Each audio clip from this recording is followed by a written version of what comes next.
4ஆம் தேதி ஓட்டு எண்ணி ரிசல்ட் வரப்போகுது. எல்லாரும் வந்து யார் வரப்போகிறதுன்னு சொல்லி ஒரு கற்பனையில் இருக்கிறோம். நீங்கள் நினைக்கிற மாதிரி அவங்க வரலாம்.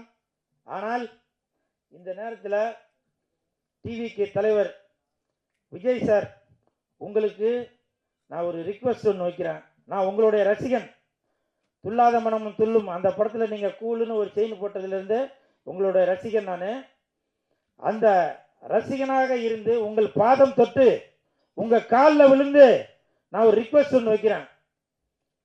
ரிசல்ட் வந்ததுக்கப்புறம் வெற்றியும் வரும், என்ன வேணாலும் வரும். ஆனால் அதை தாங்கிக் கொள்கின்ற மன வலிமை ரசிகர்களுக்கும் தொண்டர்களுக்கும் வேணும்.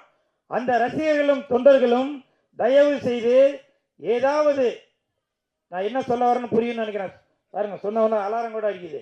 அதனால அந்த மாதிரி ஒரு தற்கொலைக்கு யாரும் தயவு செஞ்சு போயிடாதீங்க.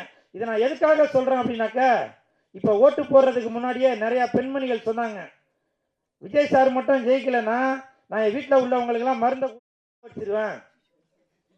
இது வந்து சிரிக்க வேண்டிய விஷயம் இல்ல, சிந்திக்க வேண்டிய விஷயம்.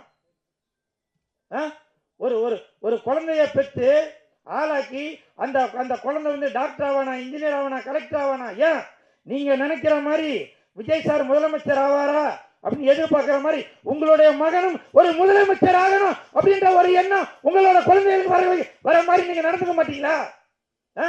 விஜய் சார் ஆகலனாக்க நான் உடனே மருந்தை குடிச்சு என்னோட குடும்பத்தில் உள்ளவங்களுக்கு மருந்தை வச்சு அப்படின்னு நிறைய பேர் சொல்லிட்டு வரீங்க. அது மனசுக்கு ரொம்ப வேதனையா இருக்குங்க. நான் விஜய் சாரோட ரசிகன் தான். எனக்கு உங்களோட பிரமாதமா எனக்கு பேச தெரியும். ஏன் நீங்க இந்த மாதிரிலாம் பேசுறதுதான் உங்களை வந்து தற்குறி அணிலே அப்படின்னு சொல்லிட்டு வராங்க. தயவு செய்து விஜய் சார், உங்களுடைய ரசிகனாக இருந்து சொல்றேன், உங்களுடைய ரசிகர்களும் தொண்டர்களும் தவறான முடிவு எதுவும் எடுக்கக்கூடாது. நீங்க ஜெயிப்பீங்க தோப்பீங்க, அது ரெண்டாவது விஷயம். ஏன்னா ஒரு தலைவனுக்கு வெற்றி தோல்வி என்பது வரும் போகும். அதை தாங்கிக்கக்கூடிய சக்தி தொண்டர்களுக்கும் ரசிகர்களுக்கும் வேணும். அதனால தயவு செய்து நீங்க நாளைக்கே இதுக்கு ஒரு முடிவு கட்டுங்க. என்ன வேணா அறிவிப்பு வரும். அதனால தொண்டர்களே ரசிகர்களே எந்த ஒரு தவறான முடிவு எடுத்துட்டு வராதீங்கன்னு.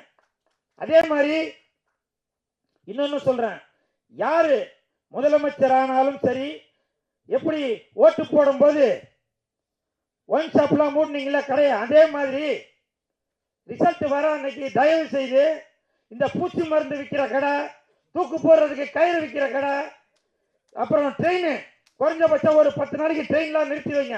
எந்தெந்த இடத்துல தற்கொலைகள் எல்லாம் நடக்குமோ அது எல்லாத்தையும் இழுத்து மூடுங்க. இது நான் வந்து சிரிக்கிறதுக்காக சொல்லவில்லை, சிந்திக்கிறதுக்காக சொல்ல வரேன். பிளே ஸ்டோர் மற்றும் ஆப் ஸ்டோரில் இருந்து பாலிமர் செயலியை QR கோடு மூலம் பதிவிறக்கம் செய்யுங்கள். செய்திகளை உடனுக்குடன் பெறுங்கள்.